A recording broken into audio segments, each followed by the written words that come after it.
you keep waiting for closure, you're handing someone else control of your life. Closure is a luxury. A decision is a requirement. So let's get into the definitions. Closure is the explanation, the apology, the confirmation that you're looking for in order to move forward. Decision is your boundary, your next move, your next step. The trap that we get into is that you're giving that other person control over your life, over your time, over your energy, over your, even sometimes your well-being, your energy, your focus.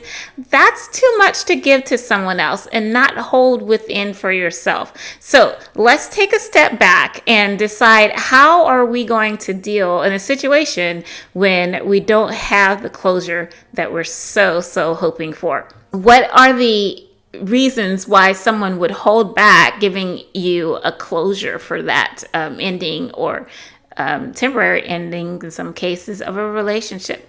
Some people simply do not have accountability, do not hold accountability as a quality in their life, or they just simply cannot. They have not reached a maturity level in their life to be able to hold someone else's feelings, to have the empathy and understanding of how someone else may be experiencing their reactions. So they're just simply not an accountable person, and there's nothing you can do about that. We can't change people. We have to just simply respond or react to how they are in our lives.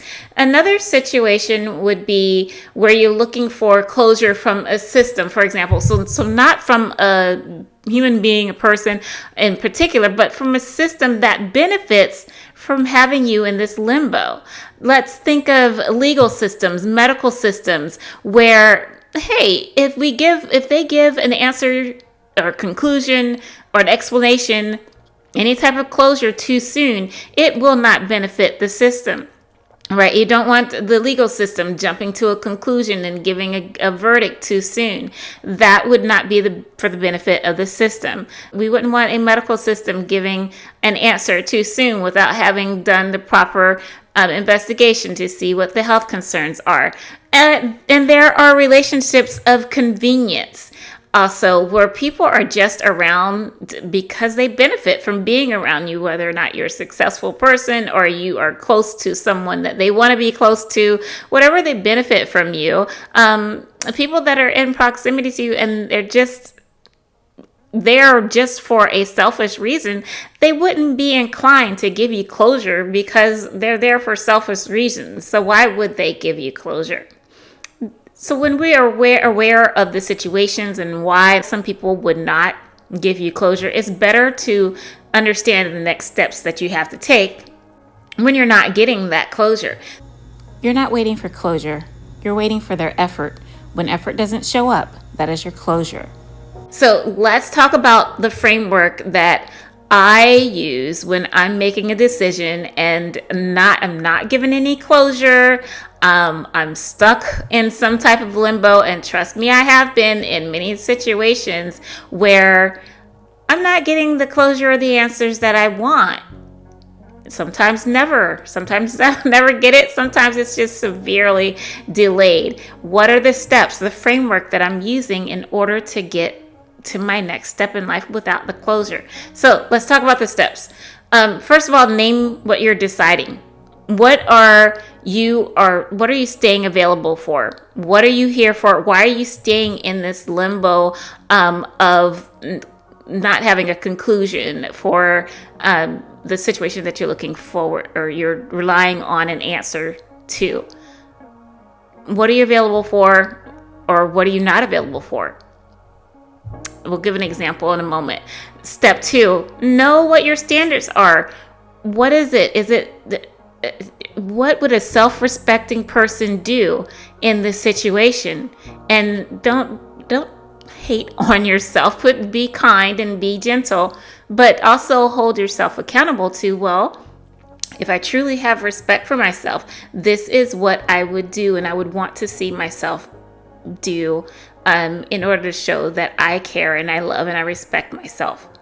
Okay, moving forward to picking the consequence. So if you're not going to get closure or conclusion from the situation, then you have to pick a consequence. Something's going to happen. as a result of you not getting closure. It's best that you define that something. Don't just leave everything up to chance. You be proactive and you say what's going to happen. This is where your power comes in. This is where your strength comes in. This is ultimately where your confidence builds back, because you take power and you take ownership of the direction.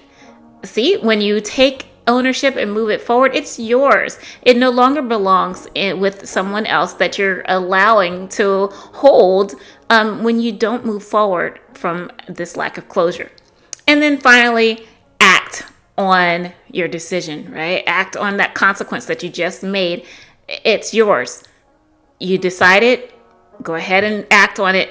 Stand on the business of making sure that it gets done and hold yourself accountable to it. I mean, be gentle, of course, especially in the early stages, but know that you are going to see this through and you can define your next step. So let me give you an example of walking through those 4 steps.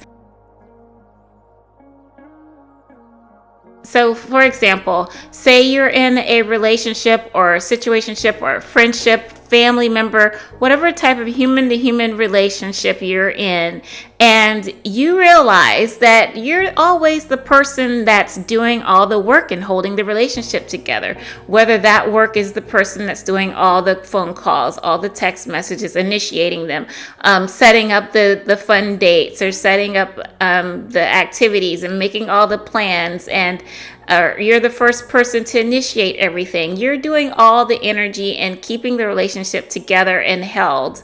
That is a decision. And you notice after a certain period of time, like, this is seemingly to be one-sided. Is that what I want? Do I want a relationship like that? It'd certainly be nice to have some reciprocity in the effort that you're giving. And so that brings us to step 2. Know your standard. Your standard in this case, and for me, would be I'd like to receive as much as I give most of the time. Like, if it's a give, it's a take, right? Seems fair. Not all the time is it 50-50. Sometimes it might be 60-40, 70-30, whatever it has to be. But the other person is actively engaged and actively helping in maintaining the friendship levels. So that's your step 2, knowing your standard and choosing your standard. And then pick the consequence.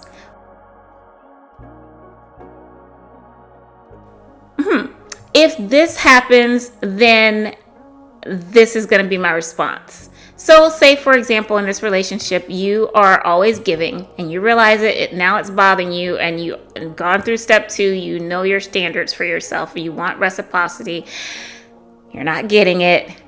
Okay, let's do the if-then statement, the consequence. If I don't hear, or if I don't see my friend making an initiative to call me, check in on me within the next 2 months, then I'm going to assume that that person just will not do it. What do I do then? The consequence then is for me to lower my expectations. That is the first step.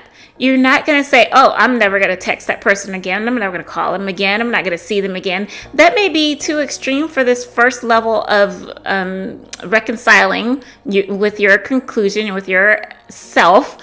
That, hey, just step back the expectation that I don't expect this person to give and receive and be that 50-50, 70-30, 60-40 relationship that I'm looking for.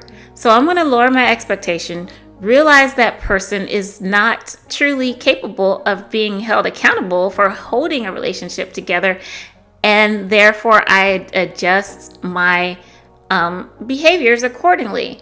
If I'm going to be self-respecting, like I said in step 2, and I appreciate reciprocity, then I am going to, maybe I don't initiate the calls and the text or set up the fun dates. Maybe I'm not the person that does it. Maybe I sit back and I wait until the friend does it. That's fair. That's what you wanted. In step 2, you wanted to set your own personal standard. You're going to get it if you hold on to that. And that's our last step, right? Step 4, acting on it.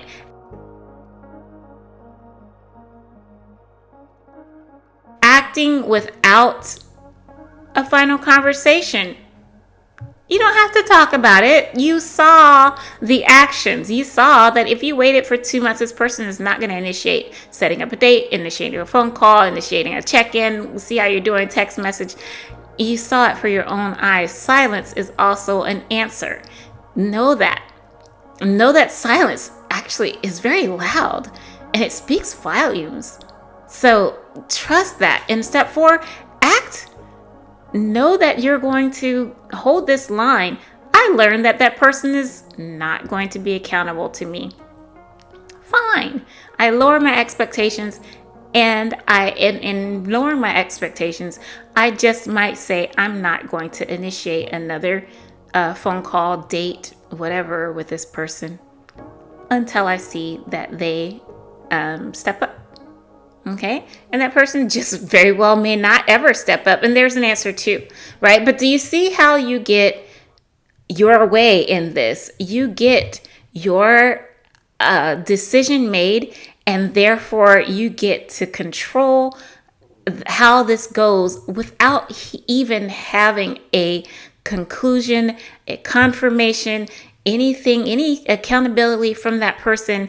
You can move on without the closure because you made this step and you made it yours. Use this protocol, these 4 steps, identifying the decision, identifying what your self-respect would look like, making your if-then statement, and then going ahead and acting upon it. That's what gives you your control, your authority in your own life. So I ask this question of you moving forward. Where are you waiting for closure in your life right now? Where are you waiting for closure in your life? Is it a person, a job, a situation, a friendship? Or it just might be another version of yourself that you're ready to close out and move on to another, but there's something holding you back. Go through this protocol, these 4 steps, apply them, and I'd love to hear how it's working for you. Next episode, silence is not neutral. It's information. What people will not say will tell you what you need to do.